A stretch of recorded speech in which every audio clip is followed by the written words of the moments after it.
Yo, so hello team. We will just wait for Matt to come in. I'll wait for a lot of you to join in. Got lots of questions sent in from you all today. I think we've got about 10 that we will answer and we'll cover. Let me just add Matt in.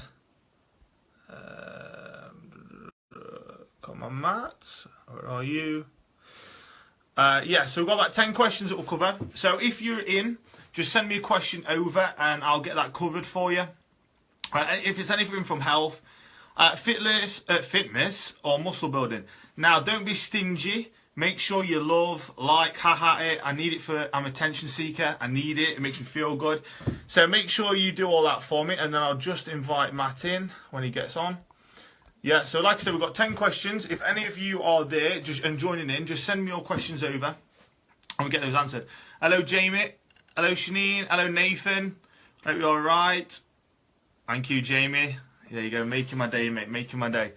Like I said, and then what we're going to do today, I'm probably going to do this every week or every 2 weeks, is going to do it in this group as well, where we do a joint Facebook Live, so there's me and Matt, and we'll bounce off each other and answer all your questions. So if you're joining in now, send me all your questions over, and we'll also get those answered. Let me see if Matt is online. Not yet. So, is any of you so far that's on, before I get answering these, any of you got any kind of questions, anything you're struggling with, anything that you want to know more of, let me know and I will get those answered. So one of the first ones that he's here. Matt is on. Matt is on. Oh, he's gone. Just give it one more minute, guys, and then we'll get rocking and rolling. So, hello Curtis. Hello Richard. Give us a like. Give us a love. Thank you. Yeah, no, so, like I said, we'll do this once a week now. I've also had it made up. If anybody wants any, I've just had some Fox Physique. There you go, Matt's here. As well, so if any of you guys want some, I'm going to post them all up in this group. Let me know, and I can get those sent off to you. Hey, we're good. We're good. Yeah, there we go. Here's Matt. All right, there we go. Cool. Yeah, so obviously we've got loads of questions in now. Obviously, we've got about 10 here, Matt, so we'll bounce off each other and kind of answer these. Cool. So the first one I've got sent in is from Zara. She said, sometimes I'm hungry, but the thought of having fish and chicken is not appealing. What can I have instead? What's a good protein shake if your goal is fat loss? Right, okay, that's a good one because we all get bored of the same foods that we're eating constantly. So, yeah, absolutely get that one. The one thing I would say, it sounds really basic, but you can do a lot. So say you still had chicken, you can do a lot with it. Something as simple as, if you're not currently, add a little bit of salt to it. Something like Himalayan pink salt, which is lower in sodium, instantly will make a difference to how appealing that is. But also mess around with spices. So things like turmeric, cayenne pepper, I personally like on chicken. But yeah, there's plenty of things that you can do to make it a lot more enjoyable than just boring plain chicken breast. So I get it. Protein powders, absolutely, and I wouldn't rely on protein powders, but certainly if you are finding it difficult hitting your protein target, then yeah, it's certainly something you can introduce. Yeah, I mean, there's no, like you just said there, that's great, Matt. There's no better protein shake than any other. Everyone is fine. I mean, you have to be careful with a lot of the protein powders because they do have excess calories and sweeteners in. So you want to probably go like a whey isolate and a low carb one. And that would work fine. But like Matt said, there's loads of spices that you can kind of add in and cook it different ways, whether it's going to be frying, it's going to be grilling, cooking in the oven, whatever it might be, that you just change it up and change your foods. I mean, like Matt, when he does his food plans, like he's got all sorts of foods on there. He's got 5% lean minces, there's loads of different things, and change it round, have different meats, and that'll make it a lot easier to stick to them. And I always say flexibility breeds consistency. So remember that. If you're trying to do the same thing day in, day out with the same foods, it's not going to cut it. So yeah, flexibility. Definitely. Right. So Matt, what is the best way of getting body fat down if you wanted to lose weight? Lose weight and body fat. That's kind of what I think Manj is asking. So what is the best way of getting body fat down? Okay, so Manj, basics, just go right back to the basics and have a little look at, what are you consuming on a daily basis? So what's your overall energy intake like over the days and over the week? Are you overeating what your body demands, or are you undereating what your body demands? And have a look second at the nutritional quality that's in your diet. We simply have foods that will nourish us and we have ones that won't as much. So we need to think about balancing those things out. But your energy in versus energy out is always your biggest foundation. and your nutrition quality, definitely. But if you drop us a private message after the video, dude, and we can give you some advice from there, absolutely. Yeah, perfect, mate. And I also think as well, if you're looking at getting body fat down, that you people always think, well, I need to do loads of cardio or I need to do loads of classes or whatever. But simply maybe just walking a little bit more, and also maybe just making sure your food's bang on, like Matt said, and then just I like to give a rule of thumb to my clients as well, that 80% of time is going to be coming from weight training. So if you're not doing that right now and you're doing 80% cardio and 20% weights, maybe switch it up. And I guarantee you that your physique will start to change, because a lot of people want the physique change, but they're doing all cardio. That's not really going to give you the results that you want. The doing weight training is what's going to build your shape, give you that tone, let's say, what people say, and give you what you actually need to look different this summer. So whether it's in your bikini or your shorts, that is what you kind of need to be doing. You need to be lifting weights, but you need them in a tandem, really. You need them together. You can't just have one or the other kind of thing. All right, so I hope that answers your question, and just drop Matt a message and he'll get that answered for you. So here's a good one for you, Matt. How flexible can you be with your diet? Right. Well, I'll just cover this one, but yeah, I'm a big believer that flexibility does breed consistency when you're trying to follow a food plan. But what I would say is that, think about an average percentage of what you're eating. So if you look at the overall, like a snapshot of what you're eating in the day, how many of those foods can you safely say are nourishing the body and how many aren't as much? So you really want to make sure that everything that you're putting in your body, you're thinking, right, this is going to help me to get results. This is going to help to optimize my health and drive results. Whereas the things that are in there that aren't as nutritionally dense, the burgers, the drinks here and there, and no one's saying these things are banned. They're there for you to be consistent, but they need to be factored in moderation. One thing I would maybe say is that, if you have been eating a lot of bad foods in the past, then get a little period of time maybe under your belt just to really fire in that nutrition quality, and you'll reap the rewards a lot quicker and efficiently going forward from there. Perfect. I haven't really got anything to add to that. I think you've nailed it. Yeah, I mean, exactly that. So another good one here, Matt, this one for you. Running and building muscle. So can you run and can you still build muscle? I know we answered this one in our other group on Monday. It's a common one. Can you run and still build muscle? So yeah, very, very common question, this one. I understand. So we covered it briefly the other day, but yeah, the two kind of conflicts. I mean, don't get me wrong, running, I told the guys in our private group the other day, I mean, I used to be a competitive runner and I totally get the buzz for it. Now, building muscle and running can be quite conflicting in the terms of the energy expenditure. So when you're doing a lot of running, it is very difficult to eat within the crucial calorie surplus that you require to build muscle tissue. So consider that if you're running short distances multiple times a week, it's not going to be too taxing to eat that extra food. But if you are clocking kind of big distances, it's going to be more challenging. So I would weigh up, how that running is factoring into your program, and certainly keep it in there, because by God, we want cardiovascular fitness in as part of our programs. We want it in there. But yeah, I would certainly look at making sure that your food is where it needs to be in order to build muscle tissue around your running. Perfect. And yeah, I think cardio and actually, maybe not running, but cardio and muscle building actually does work really well together. And I had a Skype with the guy the other day, and I said to him, he said, I love cardio, I love running. I said, we're going to keep that in, mate. You keep that in. But you're just going to have to, like Matt said, eat that a little bit more. But what it is going to do, it's going to make you fitter. It's going to make you cardiovascularly a lot better. So then you're going to be able to train better. You're going to be able to recover better. So you'll actually grow, not directly, but indirectly, you'll actually grow more muscle because you'll be able to go for longer and you'll be able to do so much more. So, Man just asked us a question. It's kind of, right. Help, chaps. What's the best way of dropping body fat? We've kind of just answered that. As my body is always puffy when I lose weight. I think the issue there is, Manj, in all honesty, mate, you just need to lose more body fat. So what happens is, like, people will say I'm holding fluid. Yes, you might still be holding fluid, but the lower that you get body fat wise, the less inflammation and the less fluid you will hold. So you just need to go for a little bit longer. If you're unsure how to do that, once again, reach out to someone and get them to write your diet plan up for you.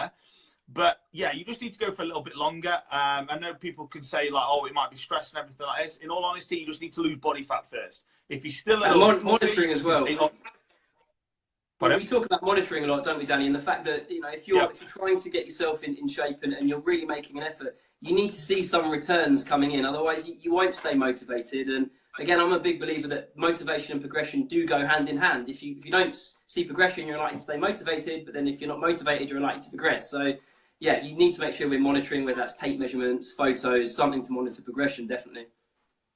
Cool. So Curtis has asked, what's best way to drop body fat without affecting performance? I do CrossFit 5 to 6 days a week, 2 to 3 days of heavy lifting. If you ain't eating right, like for example, and under eating does it cause. So obviously, what I think he's getting at there, Curtis obviously trains a lot. How does he still get results, but not allowing it? But still, so he wants to get drop body fat without affecting performance. So what? Once again, with I was going to say we've sort of touched upon the sort of energy and energy outside of things, but you know, it's weighing up. You need a certain kind of formula in place that is going to be beneficial towards the cause. So if you are trying to build muscle tissue, as we talked about earlier, you need to make sure that whilst you're doing certain activities, that you have got the optimal environment for your body to drive that change. So in the respect of muscle tissue, of course, with that amount of energy expenditure, it's making sure that you're eating enough to support that process, definitely. Hi, Zara. Hi, everyone. Yeah, no, I totally agree, mate. And you just have to make sure that, like you say, you've got plenty of calories. And you need to make sure you're structuring it out right. If you are doing, I mean, I've worked with a lot of guys in CrossFit. Nothing against CrossFit. I love CrossFit, in all honesty. But what you have got to take into consideration when you're doing something that's stressful and taxing on the body, that you also need to manage your recovery well. And you need to recover, look after your sleep and your rest. So one of the best ways that you could actually do is track your morning heart rate. If that's abnormally elevated, because you should be theoretically quite fit, it's probably telling us that we are a little bit stressed or we're a little bit inflamed. So I would just track your morning heart rate, track your recovery, get more yoga in there, some meditation, some stretching, whatever. So you're training yourself so hard, but you also need to put the recovery strategies in. You need to recover just as hard. I know this because I never did that and I fucked myself up. So now I'm kind of rebuilding myself back again. So I know exactly what it can do. And sometimes you think you're invincible. You can go forever, but trust me, it will catch up with you. So yeah, you've just got to make sure you've got the recovery strategies in place there with you as well, mate. And that would lower the stress. And you'll find that you'll get a lot leaner, a lot quicker the more that you manage cortisol as well. Absolutely. Okay.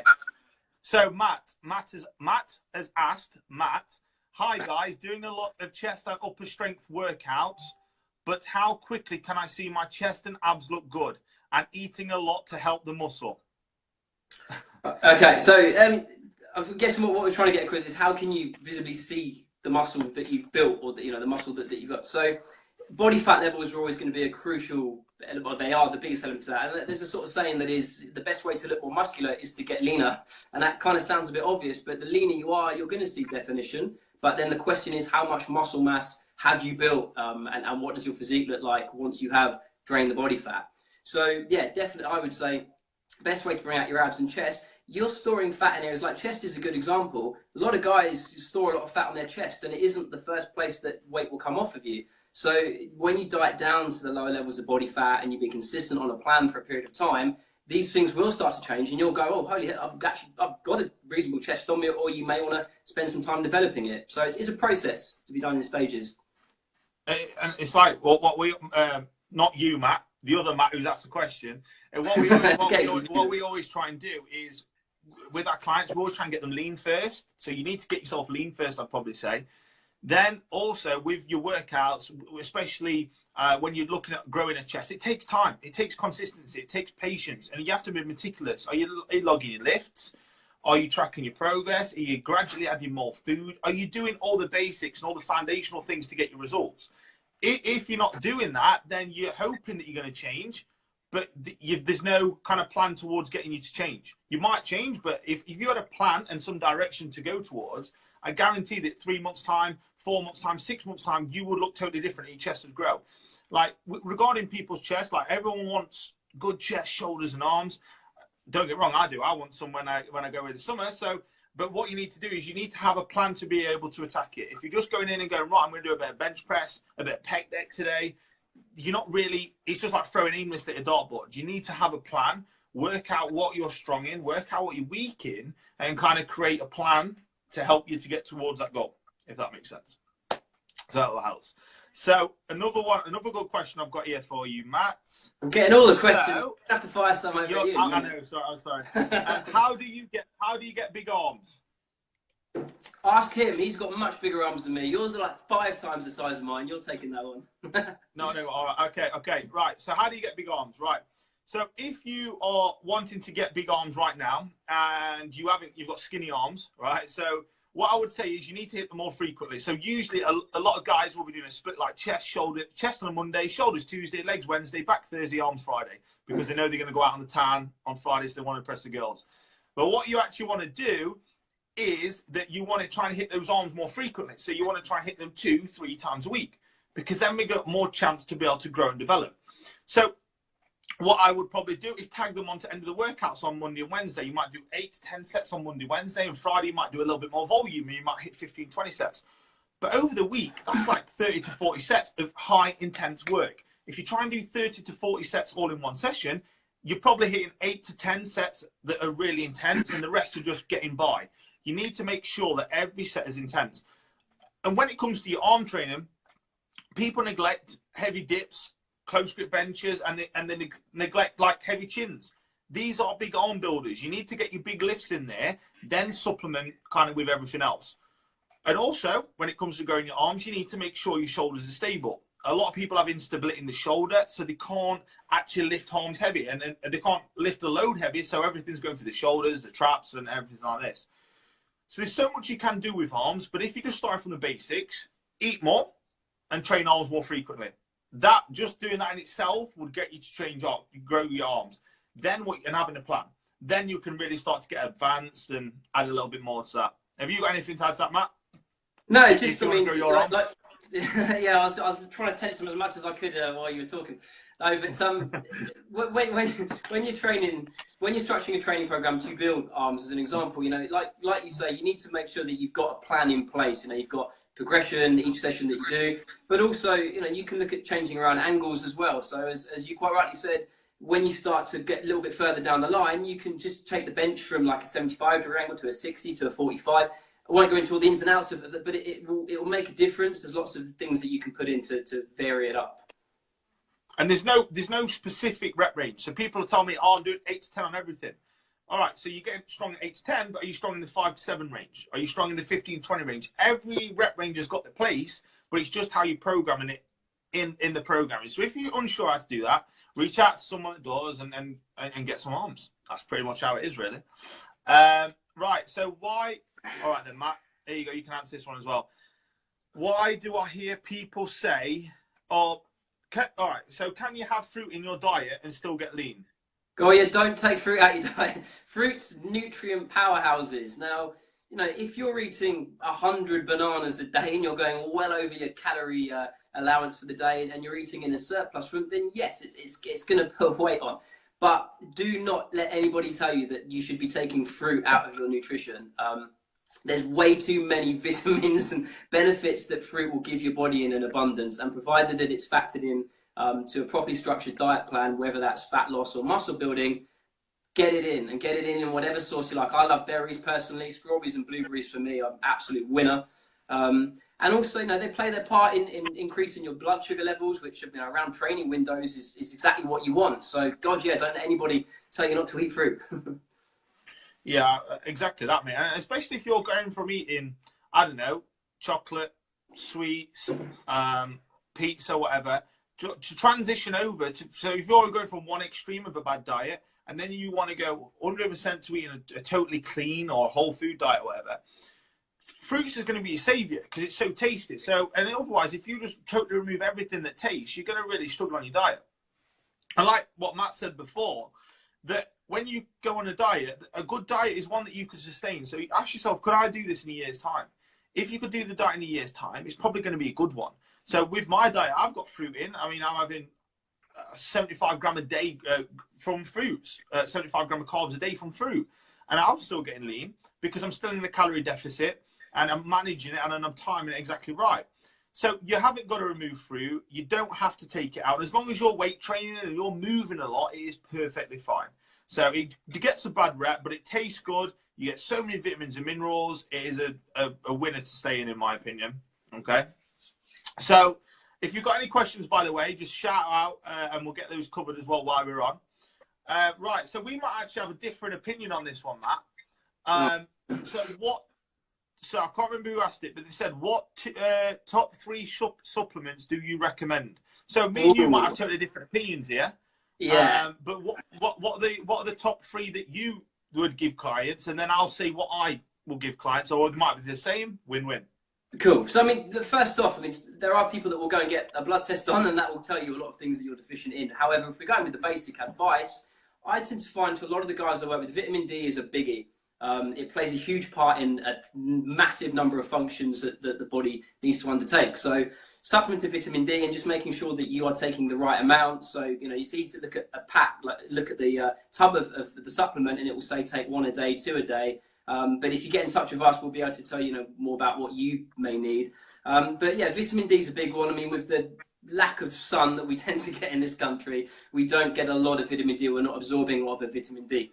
So that's my first one. My second would be, I would probably go with omega-3s, because omega-3s, what we would normally know is what we get from our oily fish. Very, very important in terms of their anti-inflammatory benefits. So helping to improve your cellular health whilst providing you with a good source of fat.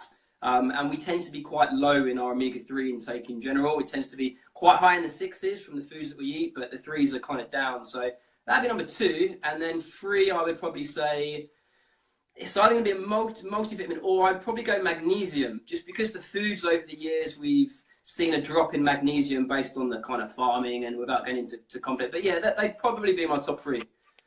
So go on then. Cool. All right. Me, I would probably agree with you in all honesty. But the only one I kind of give every time to a client is a digestive enzyme. Yeah. Now, what I always give is a digestive enzyme, is because that's where that's the first port of call. Now, obviously, the first thing that you can say to someone, that I'll say to someone, is, do you chew your food slowly enough? And in all honesty, everyone chews their food too quick. But that is your first place for digestion. So the next part that we're going to look at is how it is the stomach and the small intestine, how well we're digesting and absorbing our food. So that's why, by putting like a digestive enzyme in to help with the digestion, and make sure if we're eating plenty of chicken, we're eating plenty of steak, we're eating plenty of good, nutritious whole foods, that we are getting the most out of it. We don't want to be eating all that food and then not getting all the goodness out of it. So that's why I like to start there and add like a digestive enzyme in. And in all honesty, like what Matt said, like the only real way to know if a supplement is right for you is to get blood work done. But what we would do is just cover the bases. That's all you can really do. And also, there's no magic supplement. Like, the amount of times I get asked, like, what is the best fat burner? What is the best this? And they're all little gimmicks, and they'll never, ever work. They'll never, ever get you the result that you want. A supplement is there to supplement your diet. So the main part of your diet is going to come from food. Losing weight, sorry. It's going to come from food. It's going to come from training. It's going to come from cardio. Then a supplement is alongside that. A supplement isn't going to be the be-all and end-all of you losing weight. So it's just there to supplement and help us on. And like it says, it's remembering as well, Danny, I was just thinking about this earlier, that from a financial perspective, if you're spending lots of money on supplements, and actually in your diet you are eating a lot of foods that are quite high in what you're supplementing, just because somebody's told you to go get it, you may actually be okay. So it's essentially throwing your money down the drain in some respects. 100%. Right, so I've also got one here. Well, it's a pretty similar question, in all honesty. It's kind of like, what is the best way to build, what we've kind of answered, I suppose, but what is, I'll answer it, we'll do it anyway. What is the best way to build a chest? Okay, first of all, I mean, there's the food perspective, so the energy required to grow a muscle, and then there's the training stimulus. So obviously both need to be addressed. So obviously being in a calorie surplus for building muscle tissue is essential. Eating the right amount of protein that your body requires, and obviously making sure that your training output is good, your performance is good for hitting your chest. So that's the kind of food side out of the way. The actual execution of movements for me would always be a big priority in terms of growing a muscle. So chest as an example, there's a few structural things that we need to consider for a lot of the population, where in order to hit your pectoral muscles, you need to make sure that you're structurally balanced through your scapula, so your shoulder blades on the other side. Because if you're very internally rotated through the shoulder, it's going to be very hard for you to open that chest up and to work it through its full range of movement and through its extremities. So certainly I would look at your structural balance, as well as being able to properly contract that muscle and initiate it from the beginning of the movement, take it through to its shortened range, where you can safely say, God, I felt my chest in that session. And not a lot of people can say that for a lot of exercises. Yeah, no, I think you've nailed it there. I think there's nothing really I can add to that, really. I mean, yeah, regarding your chest, you just, once again, just hit it more frequently, learn how to train properly. A lot of you are just going for load, but you've got no right to add more load until you can actually execute every exercise. So like what we do with a client, like Matt does great with his clients. He does like a primer phase, learns them how to get back to basics, learns them how to actually train, learns them how to be able to contract and work a muscle. And then when you've got that, like I put a post out the other day, I said, if you can't feel it, it won't grow. So if you're doing a chest exercise, like a video I did, I said, if you've got 150 kilos on the bar and you've got a chest like a pancake, well, it's because you're not doing the exercise properly. So you need to learn how to actually do it and how to actually execute it, and then you'll start getting a lot better results. All right, here's a good one, Matt. I've got last two. So if any more kind of questions you've got, just pipe up and we'll get them answered while we're on. Should I track calories? That's a really, really good question, because, I mean, you need to be aware of the food that you're consuming in a day. So whether that means you track your calories like military every single day, a lot of people do. But, you know, you do need an awareness. So what you can't do, unfortunately, is mindlessly eat whatever you want, whatever quantities you want. So even if you track for a bit, this is something I say to a lot of my clients when they say, look, Matt, I don't want to track my food. It's an absolute nightmare having to think about logging this in an app every 5 minutes. So what I would say is, if you've tracked just for a short period of time, you will get a real element of mindful eating and an education around, if you've weighed up a 200-gram chicken breast just once, you're going to get a good idea as to what that actually looks like if you eat a similar sized food again. And that works with all sorts of other foods, of course. So I would say, no, you don't need to track your foods, but you do certainly need a plan in place in order to make sure you're pushing towards your goals, be it fat building, muscle building. Definitely. It's a great tool. Perfect. And last one, do I need carbs?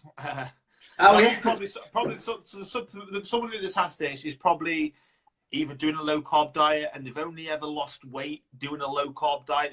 And that's why they think that, do I actually need carbs? Like, I never lose weight or body fat when I have carbs. So what would you say? Do they need carbs? Yeah, the carbohydrate question is probably, I don't know if you agree with this one, Danny, but it's probably one of the most common questions that coaches get asked, because there's a lot, you know, there's people that will promote the keto diet for a certain benefit. Now, a lot of things, they have their place, don't get me wrong, but it's finding out what works best for you. So yes, carbohydrates, a lot of foods that we enjoy, I don't know about you guys, but a lot of foods I love are in the carbohydrate bracket. So I won't want to go eliminating a lot of them, but from a performance perspective and a recovery perspective, carbs are very, very important. What I would say is that, you know, you want to find out the amount of carbohydrates and also the type of carbohydrates that work best for you.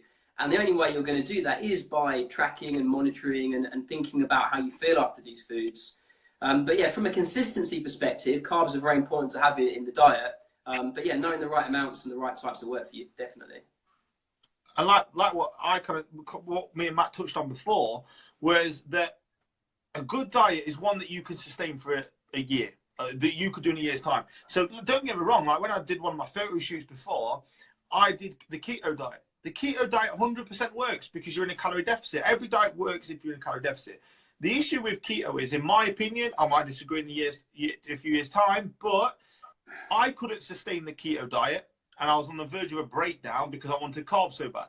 Yeah, I increased my carbs a little bit. It's a different story. But I was on the verge of breakdown because I wanted some carbohydrates in there. So that's why I don't advocate giving people keto diets unless there's some reason that I have to push someone, whether they've got a gut problem or something like this. But in all honesty, yeah, carbs are essential. They taste fucking good.